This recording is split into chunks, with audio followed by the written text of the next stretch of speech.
Today in our scripture passages, as we are in the middle of this season of Lent, we're comparing two mountaintop stories. I think our gospel writers planned it that way because they knew that the story of Jesus climbing this mountain with his two disciples would remind the readers of Moses receiving those 10 commandments on the mountain. Now, I have to admit that for a long time I've struggled with this story of Jesus' transfiguration. Like, how is this strange story meaningful? Why is it in there? Then I realized I need to stop reading it from my 21st century North American perspective. Maybe I need to read it more from an indigenous point of view. I think that would be closer to the way that the early church or the monastic tradition saw it.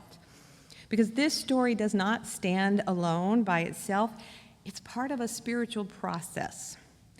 Now, the process started with the temptation in the desert, a time of initiation, a time of testing, and then this climb into the mountains and into the clouds, encountering the ancestors, is a second step in this process that will be completed with the resurrection and the ascension of Jesus again in a cloud. Now, the early church mothers and fathers called this process purgation, illumination, and union. Now, Belden Lane, in his book, The Solace of Fierce Landscapes, and I just have to say, is that not the best title for a book? The Solace of Fierce Landscapes. But he suggests that these images of desert and mountain wilderness, in those places people discover liminal places, places that are a threshold where they go from where they have been to where they are going. So whether they physically travel through wild, disorienting terrain, or they enter metaphorically through an experience of profound crisis, such times mark important points of transition in life. The desert represents our struggle with the harsh realities of life, making our way through a crisis that is painful, experiences that sneak up on us just when we thought we had life under control. Then after that desert that purges us of our naivete, the ascent of the mountain symbolizes this illuminative way, experience a deeper knowledge of God and God's mysteries. This is a moment of reassurance that we are not alone, that God is with us, that our ancestors go with us, that the struggles of life are not over, but somehow we know we'll make it through whatever comes. This is where we find Jesus in our story today, because he knows more hard times are coming, and he's trying to clue his followers into this, that there are struggles ahead. He's tried to tell them he knows he's going to lose the next encounter with his enemies. The minds of his followers are already filled with visions of success and glory, and after all, they are the personal entourage of the Messiah who has come to save the nation of Israel, and they're feeling pretty important right about now. So when Jesus tells them that he's going to Jerusalem to face his enemies, and, well, he knows he's going to be tortured and killed, their minds could not accept that. That's where Peter takes him aside and looks him in the eye and says, "God forbid it. This should never happen to you." And Jesus stares back at him and says, "Get behind me, Satan, for you are a stumbling block." And that was an awkward moment, but a sign that he knew that the people he was working with just were not ready for what was yet to come. They were not ready to face reality. So a few days pass, and Peter and James and John join Jesus on this trek up a mountain. There's nothing like, fresh mountain air, exercise to clear your mind. But then this is a long climb up a steep mountain, and the wind is picking up the higher they get, and the sun is starting to set, and the shadows are lunging from the trees, creating disorienting shapes on the ground, and they have to focus on their steps, and they have to focus on their breath. This is a difficult climb, and it's exhausting, and there's no energy left for talking. They knew they needed some time away from their time with people, with their endless needs. They were hoping just to relax, and of course pray some. But suddenly this is not an ordinary prayer session. The clouds roll in. You can hardly see what's in front of you. And in this process, Jesus seems to change. His face seems to glow. His clothes become translucent white. And if that isn't confusing enough, they also don't seem to be alone. They hear voices. And it appears that Moses and Elijah are there talking with him. And Jesus, this teacher and healer, has come to this mountain to consult with the ancestors. Peter's feeling out of control, so he tries to do something, anything, and he blurts out, "Oh Lord, if you wish us to make 3 dwellings here, we'll make one for you and Moses and one for Elijah." And he's babbling on, and while he's still talking, this cloud gets thicker until it overshadows everything. And then out of the cloud, they hear another voice. "This is my son, the beloved. With him I am well pleased. Listen to him." Sort of like, shut up and listen to him. It was too much for them to comprehend, and they fall to the ground, and they're paralyzed by fear. And then we hear Jesus say what we hear him say so often: "Do not be afraid."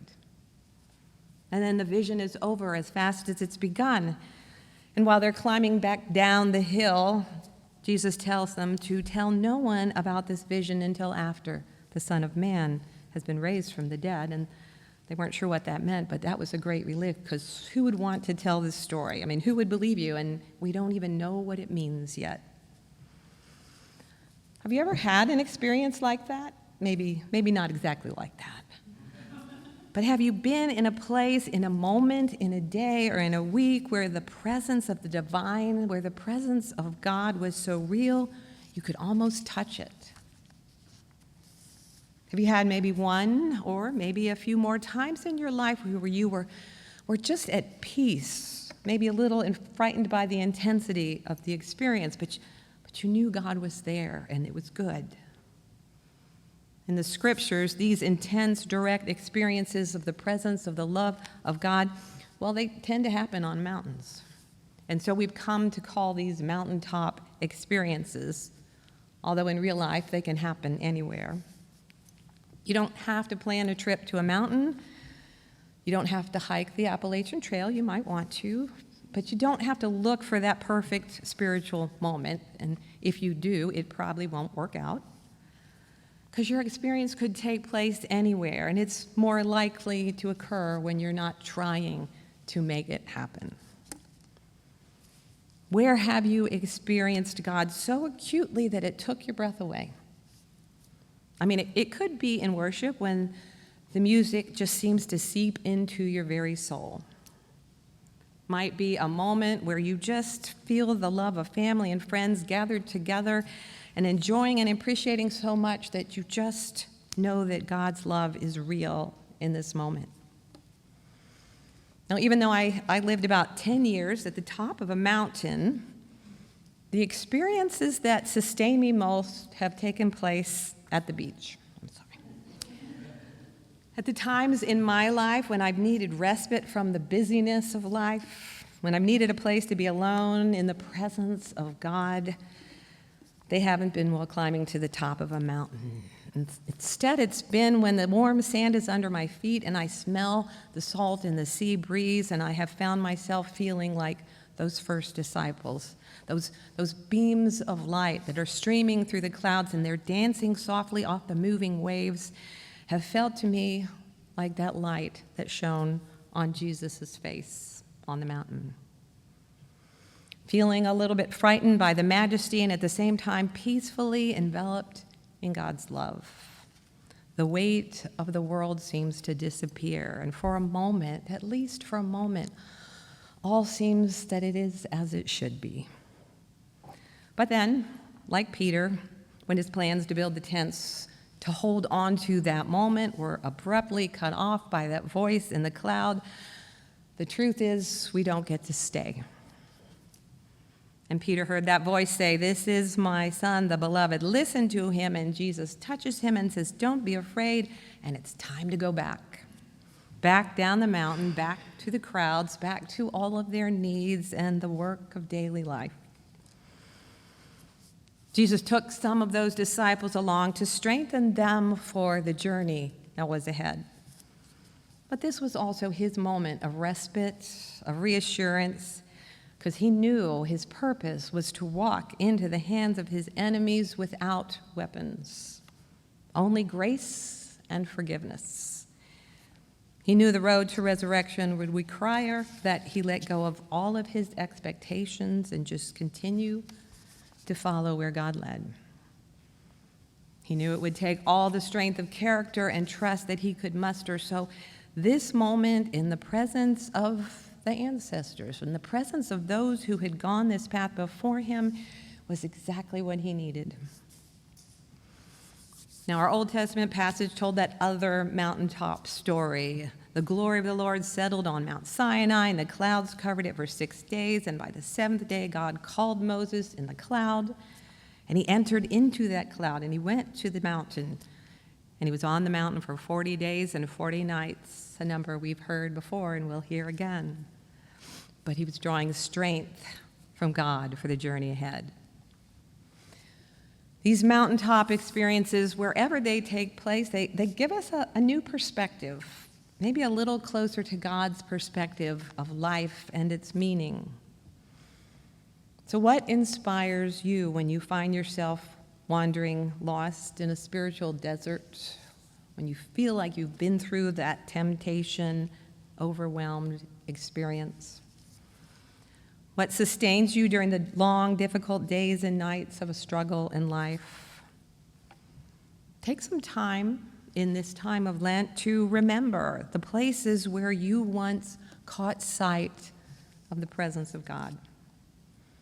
And these times when you experience the awe and the majesty of the divine light and love, they are given to strengthen you, to prepare you for real life, for daily life, whatever that includes, and it usually includes illness and exhaustion. It includes difficult relationships and sometimes the creeping boredom of routine schedules, or the fear of the unknown, or the fear of what you know you need to do and you don't want to do it. So in this season of Lent, in this time of reflection, we need a time to be willing to see ourselves for who we are and to see the world as it really is, with its beauty and with its ugly deprivations.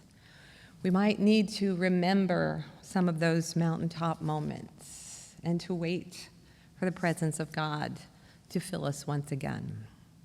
If we're willing to take this journey, we will become our better spiritual selves, and we will be truly ready to celebrate the resurrection when it comes.